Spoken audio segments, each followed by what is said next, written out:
All right, good afternoon or good evening almost, and welcome to the Lafayette College session presented by PACAC, the Pennsylvania Association for College Admission Counseling.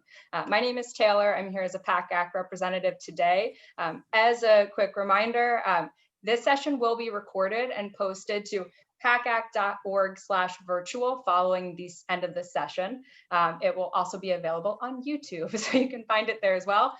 Your camera and microphone are off, but you can use the Q&A at the bottom of the screen to ask questions either throughout that can be addressed as the moderators and presenters decide or towards the end. Please sign up for more sessions at pacac.org/virtual. I will now turn it over to Chuck Bachman from Lafayette College. Okay, thank you, Taylor, and welcome everybody. Thank you for joining us today. My name is Chuck Bachman. I'm the Senior Associate Director of Admission at Lafayette and one of several admission officers who cover the Commonwealth of Pennsylvania. So on behalf of all of my colleagues, I want to thank you for joining us today. And I'm going to assume that at this point in time in late October, you are pretty tired of Zooming, virtual events, Google Meets, you name it. We're getting a little tired on the college side as well. So what we want to try to do today is a little bit of a different session perhaps, but just a chance to really not give you 1,001 pieces of information about Lafayette College. You can find that in publications, on the website and the like. But what I'd like to do today is just share with you a little bit about initially some of the things that maybe distinguish Lafayette from some of the other liberal arts colleges you might be considering, because after a while it all starts to sound the same and look the same. So maybe I'll share a few things that maybe distinguish us from other places, and then I'm going to ask three of our students, Gina, Bree, and Alex, all from throughout Pennsylvania, who are really going to be the main feature of this session. And this is an opportunity for you folks to learn about Lafayette through their eyes. They will each talk a little bit about who they are, where they're from, how they ended up coming to College Hill, and they'll share with you some of their academic and co-curricular activities so you get a chance to know them. And hopefully then you'll be formulating some questions, aspects of life at Lafayette that you'd be interested in, because we'd rather focus on what would be helpful for you. The last thing we want to do is tell you a lot of information you could either care less about or might already know. So if that should work for us today, we'll go right up to about 4:45 or so. And I think, as you talk about some of the things that distinguish Lafayette, I've been there 22 years, and I've often said, I think, in my opinion, what distinguishes us the most is what I call being the best of both worlds. Yes, we are this national undergraduate liberal arts college, no question about that. And you can see some of the general facts about us. Just under 2,500 students, even split, male, female, 49% receive financial aid, a little bit about our diversity of many different aspects and the like, from 44 states and from about 51 different countries. But that's all facts and figures. To me, the thing that really defines Lafayette the most, again, being that best of both worlds. We are that liberal arts college, but you will find that I think there are some aspects of life at Lafayette that are truly more reflective of a much larger school. For example, there are over 200 different activities that you could theoretically be involved with. Theoretically, short of cloning yourself, perhaps, but there are over 200 different things that you can say as a student at Lafayette you participated in. That is pretty unique and very unusual for a school of our size. So that's one aspect that I think truly distinguishes us. We are also the school, that National Liberal Arts College, that also happens to have a fully ABET accredited engineering program. And that's often reflective of a much larger school. We've been doing engineering for over 150 years at Lafayette. About a quarter of our students are engineers. So that's something that will distinguish the experience here. So it's engineering in a very different format. And you might be thinking, well, I have no interest in engineering. How does that impact me?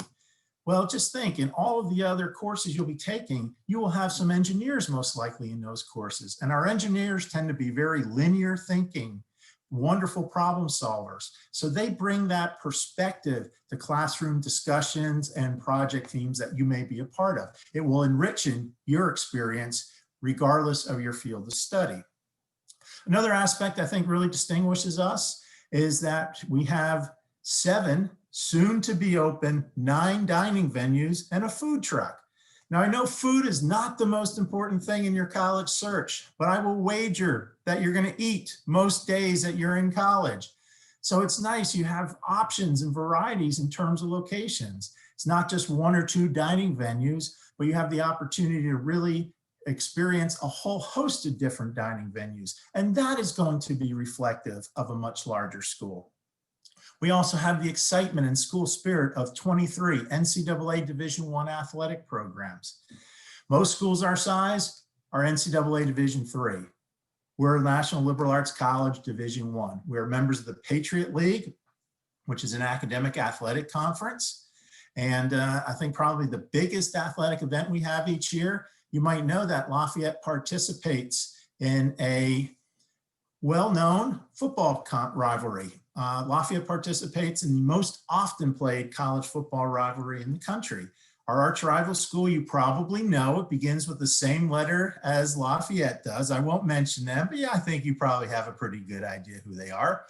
And I bet if you meet somebody from that institution, they are not going to tell you who leads the all-time series in victories, because of course we do. And it's a wonderful event each year. Probably come game day, I might wager that it might not be the most academic of days you will ever spend in college, if you understand where I'm coming from. But it's a whole week's worth of activities leading up to the game. And I will assure you, come game day, you will never see more people dressed in leopard spots in any one spot than you will at any other point in your life. So tremendously exciting, fun traditions. And we have many others at Lafayette, traditions that you're a part of. So again, for many students, it really becomes the best of both worlds. But at this point, I'd like to turn it over to, so that's a little bit about some of the things that truly distinguish us. But I'd like to turn it over to maybe our students who can really share with you a little bit about their experience at Lafayette. So why don't we, Alex, should we be gentlemen and let the ladies go first? So, okay. So Bree, Gina, who would like to start?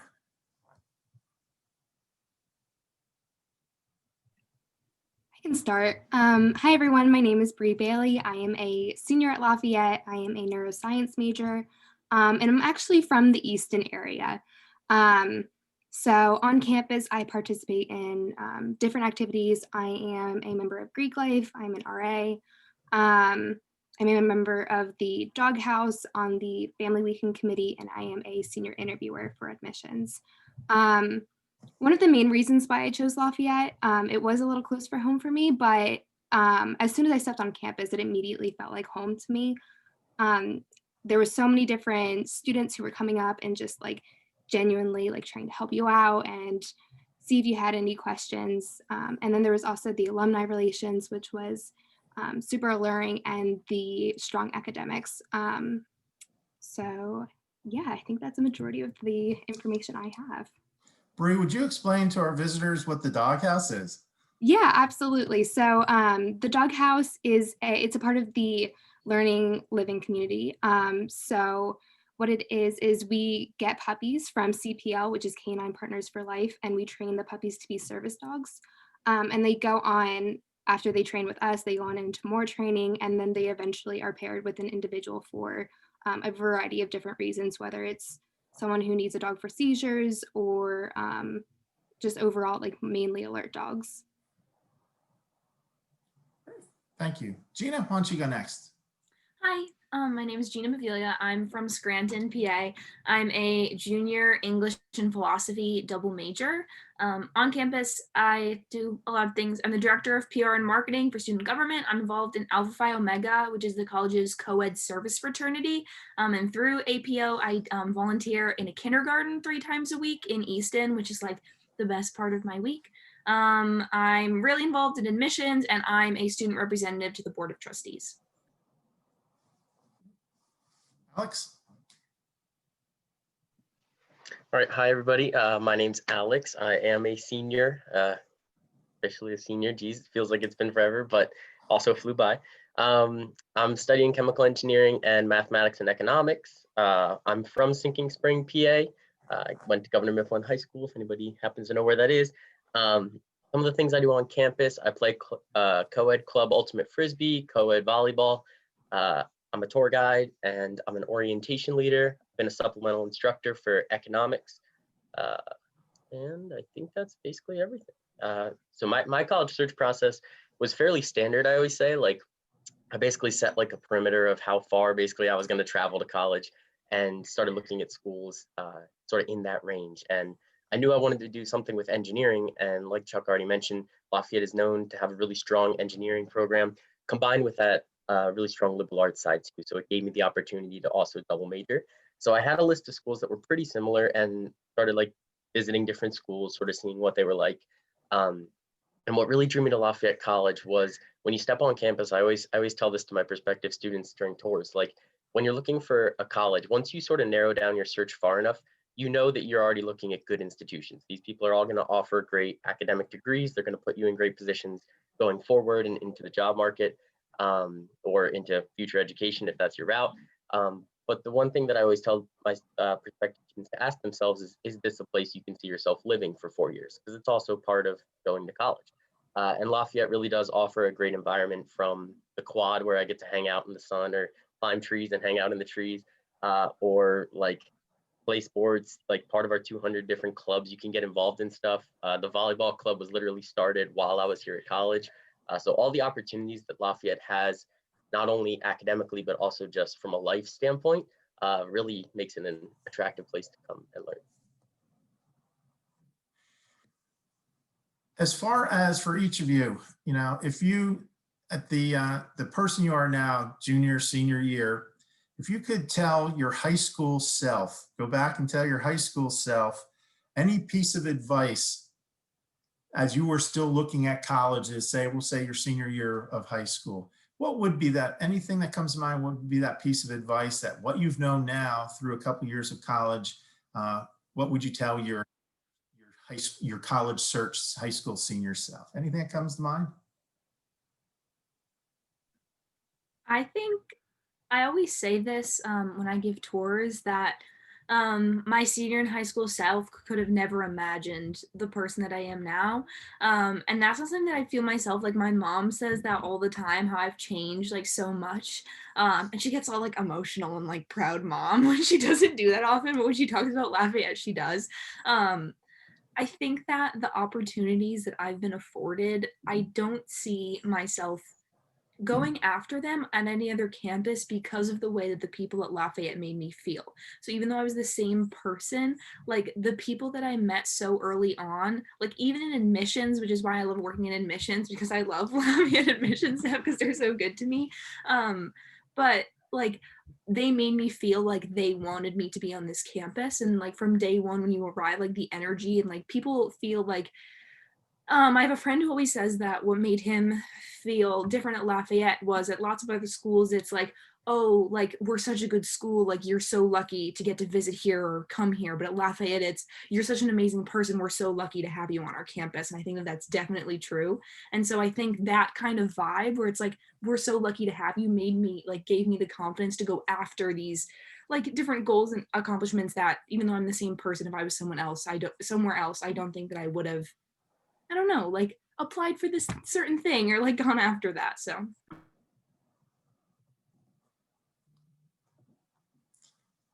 Anybody else? Yeah, I can go next. So one thing I always thought, like leaving high school and like as I was going into my freshman year of college, I always sort of thought how could I like possibly form a new group of friends? Like I had all my high school friends and like we were super close and I was like, we've been together for 12 years. Like this is a core group and it takes a while to develop that kind of like connection. And so like visiting colleges, walking around, thinking just about my freshman year, I always thought like there's no way that these friends are going to sort of be as close as my high school friends, or that I'll never form connections like as deep as that, because it just takes time to develop those sort of connections. And funny example, actually, last night at 9 p.m., all of our chemical engineering professors got together and hosted like a video Zoom, basically just filling us in about what classes are going to look like next semester. And here, like our chemical engineering department has probably like 10 or 15 professors, but they're all really close. When they walk by you in the hallway, they always say hi, they always get to know you. And you get to know the rest of the students in your major, because we are a smaller liberal arts college. So you get to see, like, you get familiar with people. So we're there at this Zoom meeting, 9 p.m., like I said, and all of our professors come in and we're all sitting there and they're trying to give us instruction about like what the future is going to look like. And meanwhile, students start messaging in the chat to professors and the professors start joking back with the students. And so suddenly we have like one professor trying to talk and we have like 3 other professors joking with the students with like friendly banter in the chat.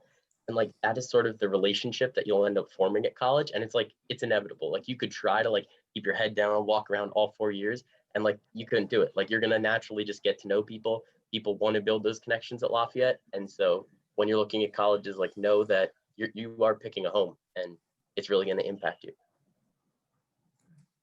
And Bree, before I give you a moment, if any of our guests have any questions for either myself or for Bree, Gina, or Alex, please put them in the question and answer box, and we'll be certainly happy to address those. And no question is inappropriate or outside the realm of possibilities. Certainly we want to hear anything and everything that you would like to know. So I'm sorry, go ahead, Bree. It's a little difficult to follow Gina and Alex. You guys gave great pieces of advice. I think my piece of advice would just be a little bit more cliche. As a senior, I would kill to go back and experience all of the firsts that Lafayette provides. The first day of orientation, the first Lafayette Lehigh, all of those different things. So I would just recommend like taking time to kind of absorb it and appreciate it and take it all in. Also, like, I don't know if any of you have been able to step on campus for the first time, but like I said, just take it in, appreciate it. It goes by in a blink of an eye. So. Great. Now, any of you, and Alex, you made some reference to faculty. Any of you have a unique or a most memorable moment or relationship, academic or co-curricular, that you developed with a faculty member? Because of course at a strictly undergrad institution, the whole focal point of everything we do is focused on the undergrad experience. And I often will share with students the fact that we often think about, I hear a lot in the admission office for students who are looking at Lafayette saying that they value small classes. They're looking for a college where professors will know them on a first name basis and the like. But I think there's often a side of that relationship or equation we don't always see. And that is that faculty can teach just about anywhere they want, really, or in types of schools. And so I think while it's important to our students for small classes and knowing faculty members, we sometimes lose sight of the fact that it's very important for our faculty to have those types of relationships with students. The faculty you'll find at Lafayette, they don't want to be teaching 200 or 300 or 400 faces in a lecture hall. That's not what they're there for. But they're getting to know their students, mentoring their students in many cases. And that's not to say you're going to be best buddies with every professor you have. That's not realistic.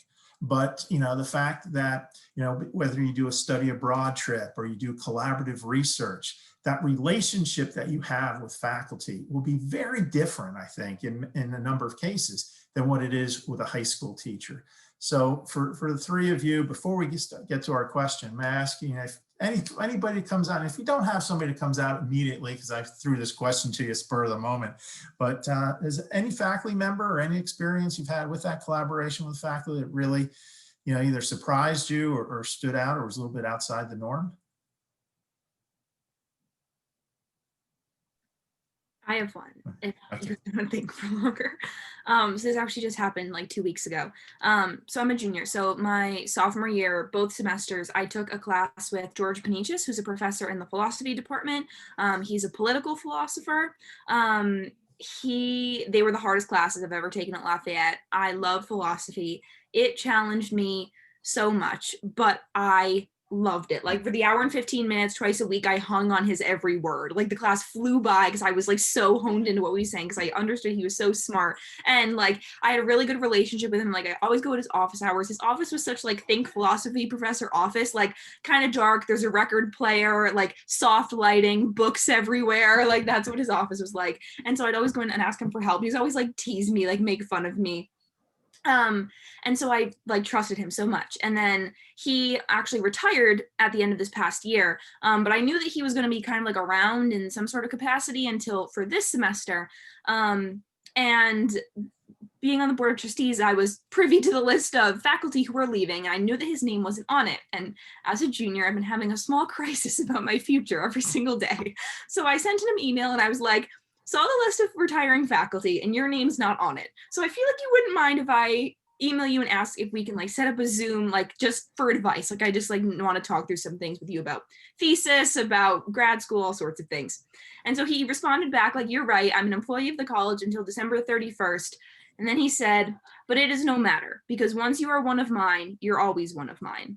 And so, I really would have wanted him to be my thesis advisor, so it's disappointing that he's leaving. But he has been sending me email after email of like different things that I should be reading to like start formulating a more concrete idea of what I want to do a thesis on.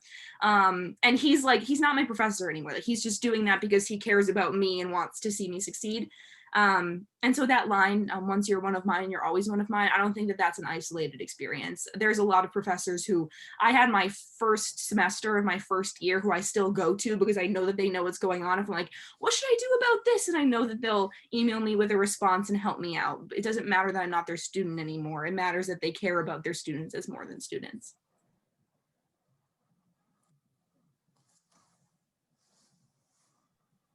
I can share a quick story. So my sophomore year, I was taking creative writing with Professor Falbo. She's also the advisor for the doghouse.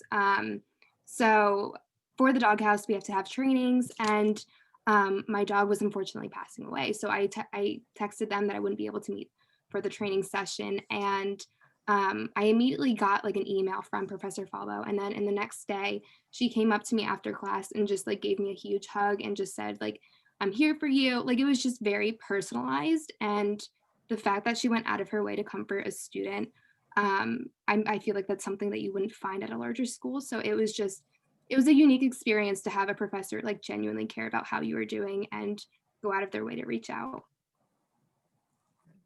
Thanks, Brie. Anything like that, Alex? Or should we move? I'll throw in a quick story, nothing too long.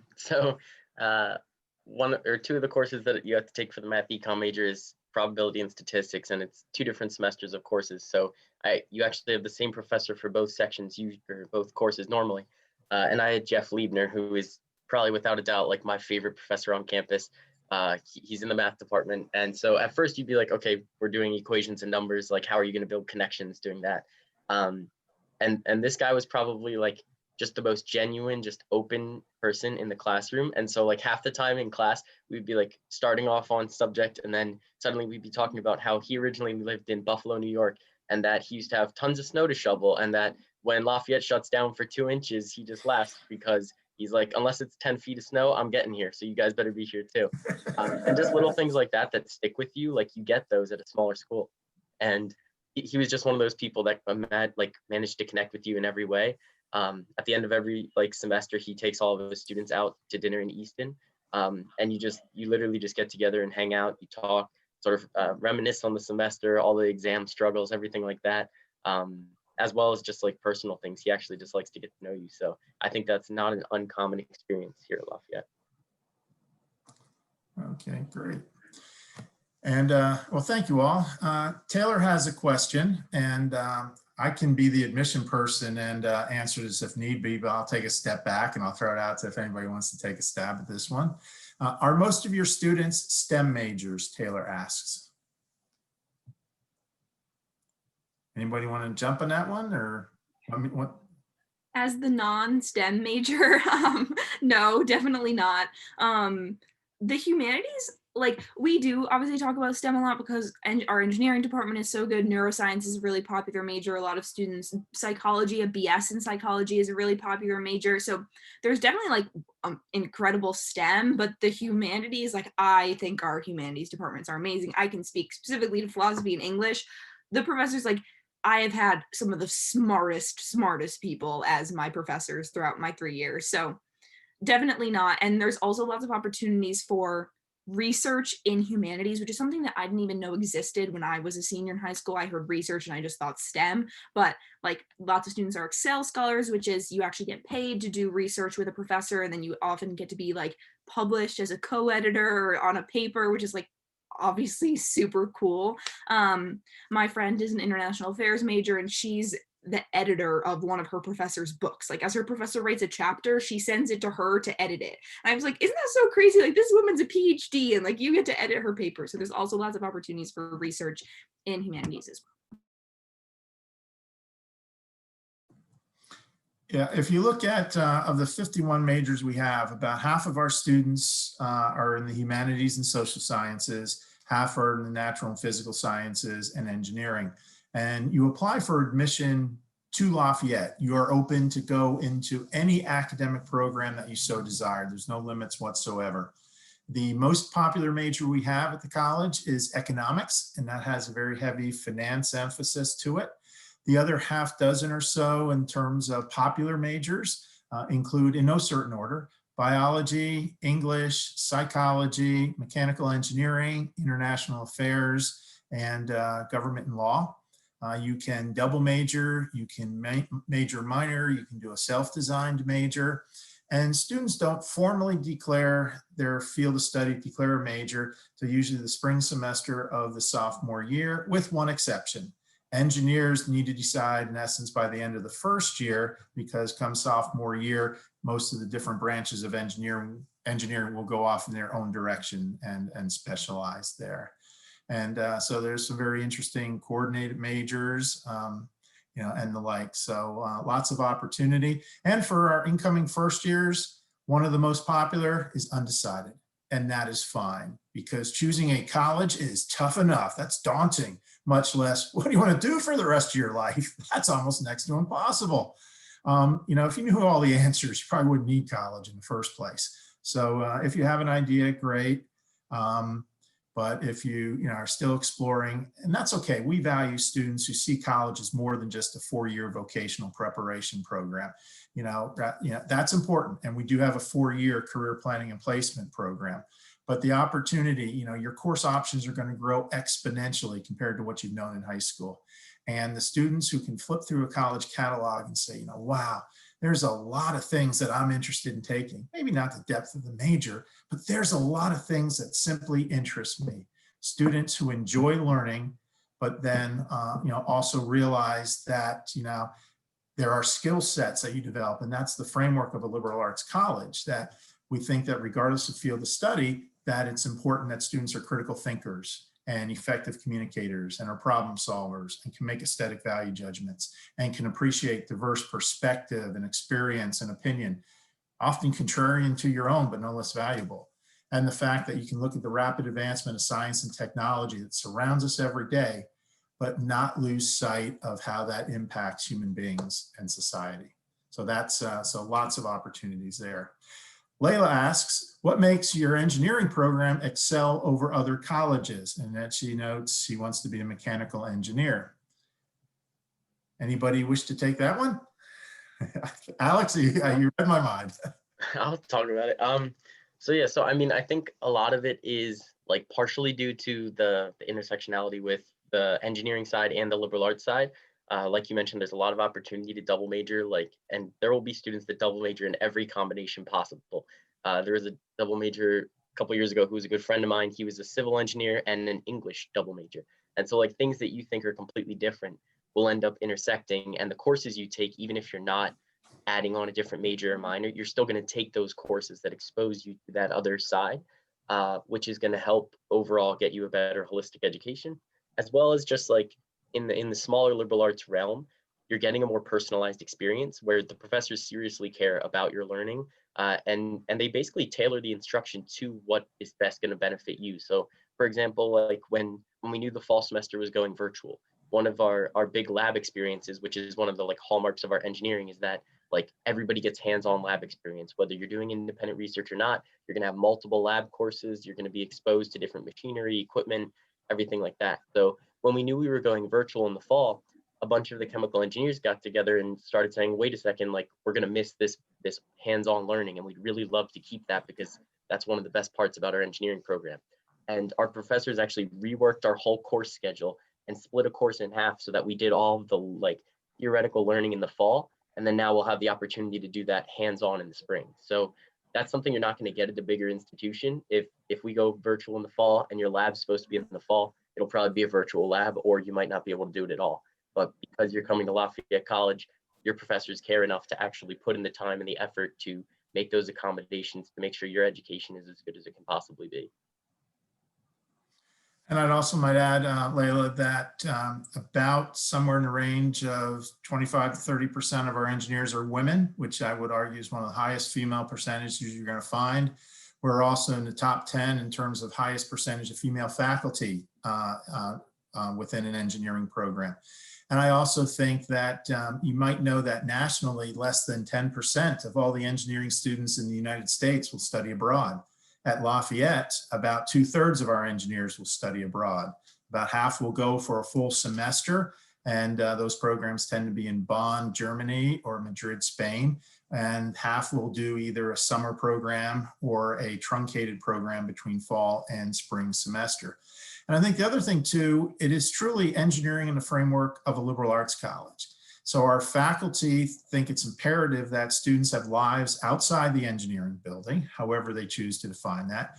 But I also think you'll find that the approach is that as somebody in a very technical field, yeah, you have a highly technical environment, but not everybody you're going to be working with has that same technical background that you have. You need to be able to communicate the technical and make it so that others can understand what it is that you're talking about, regardless of branch of engineering. That application is true. So it's certainly those skill sets. And it's often been said, an anecdote I remember a few years ago, that I was interviewing a young man interested in engineering.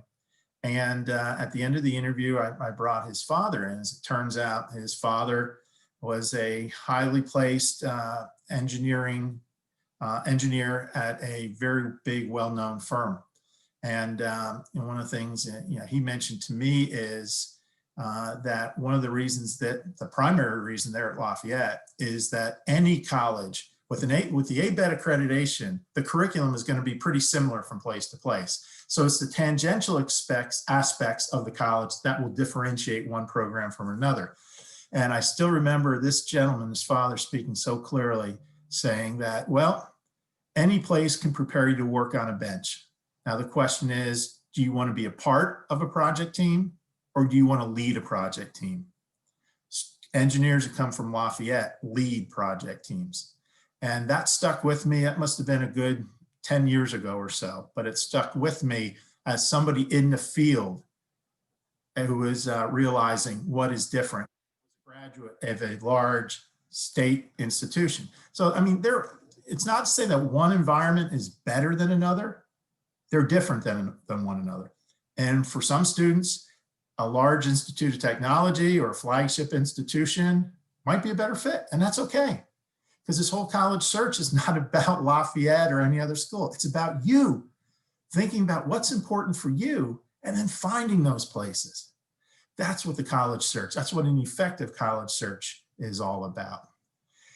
Emily has a question. She received the postcard, talked about the general open house on November the 5th. Is that in person or online?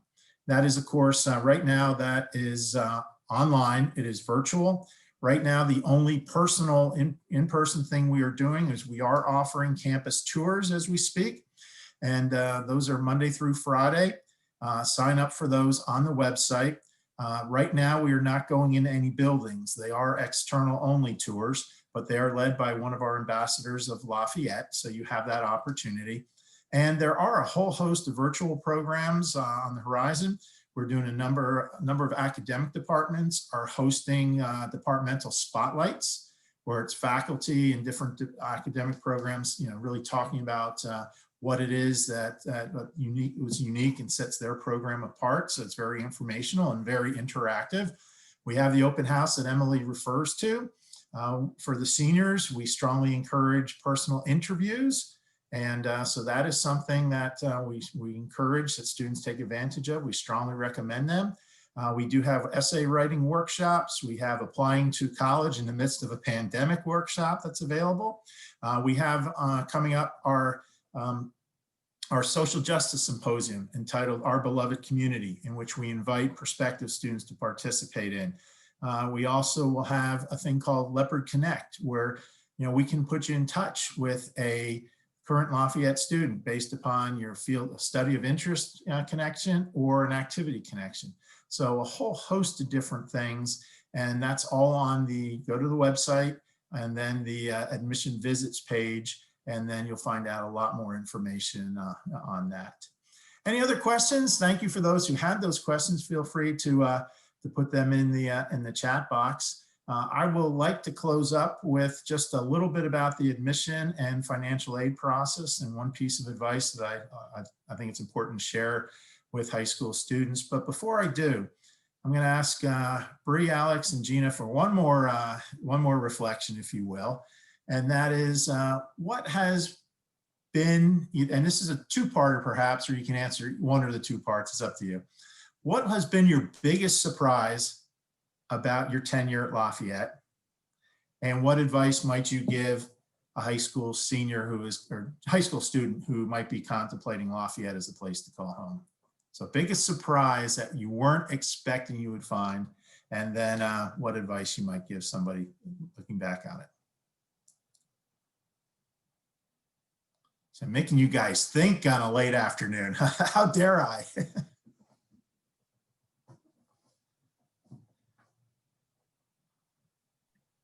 Anything that comes to mind? Go ahead, Bree. I'm so sorry. I can speak a little bit on the first question. I think one thing that surprised me about Lafayette was just how strong the community was. I definitely knew that there was a community base and that it was like pretty close knit, but I didn't realize how close knit until I stepped on campus. And that's true for student body, that's true with faculty and students. And that's been one of the most special parts about Lafayette to me. You could be walking across the campus from like your dorm to your class, and you could see like 5 different smiley faces at you. And they can come up and like just ask you about your day. And it's just so genuine and it's so heartwarming. And I know we shared before about how the personal connections we've made with professors. I think that's true with all professors. They'll go out of their way to help you, whether it's through office hours, or I even had a professor stay out or after office hours until like 6 or 7 o'clock at night for an exam the next day when he lived in Philly. So the professors genuinely want to see you succeed and want to be there for you, as well as the student body.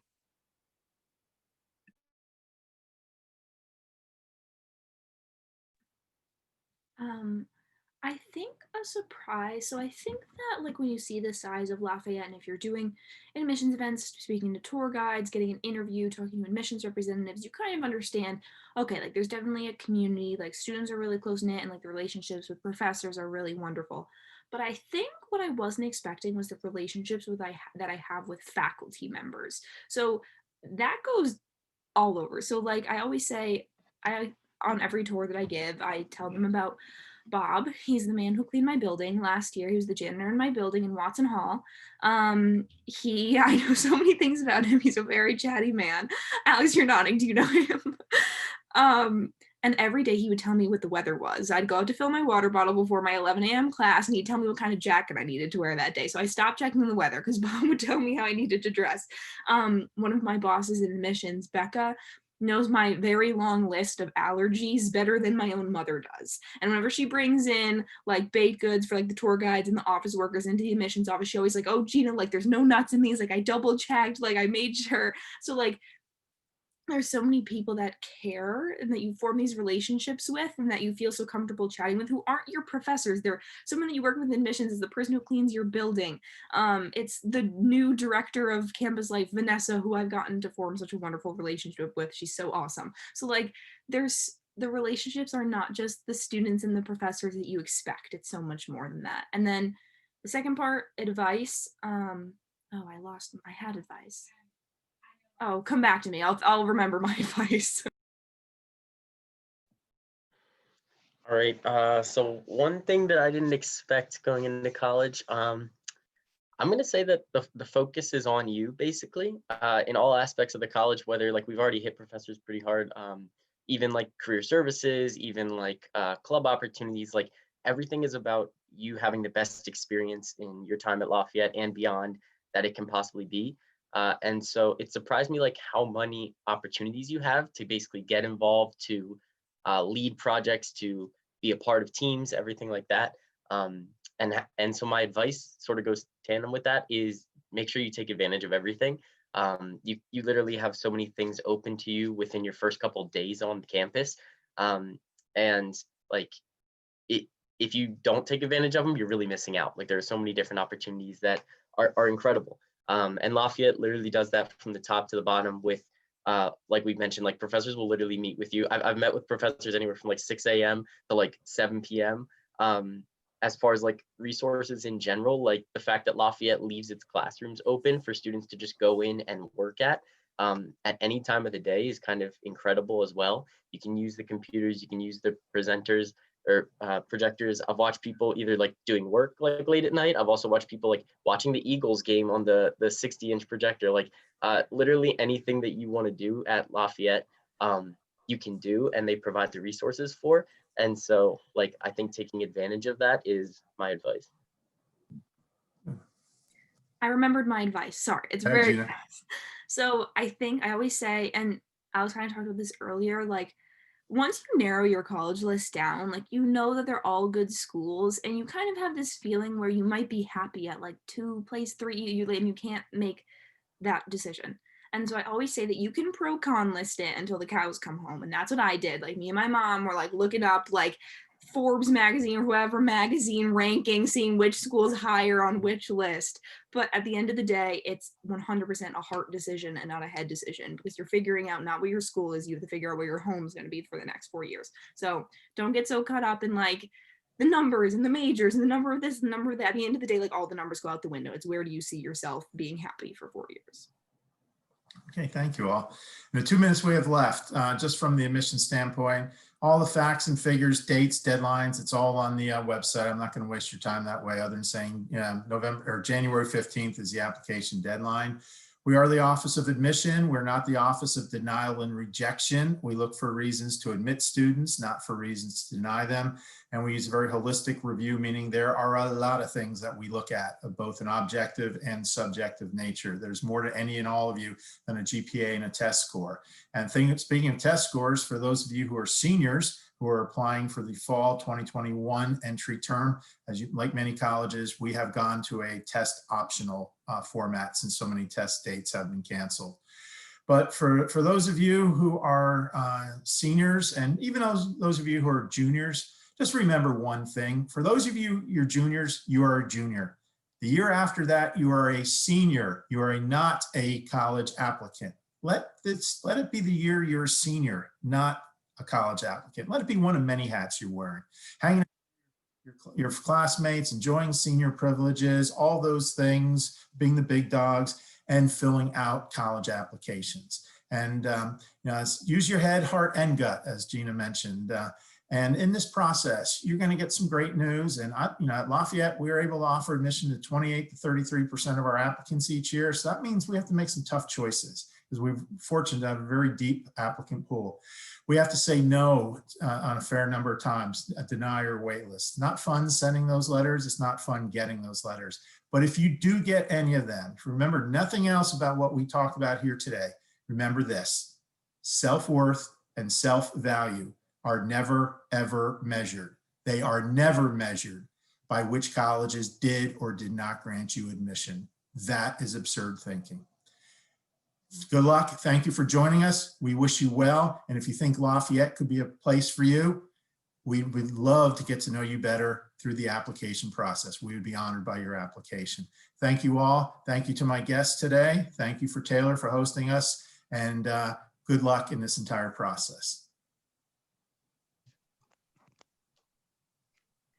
Great. And as a reminder, this session will be is recorded and will be available online at pacac.org/virtual. And I'm going to end it now. So have a great night.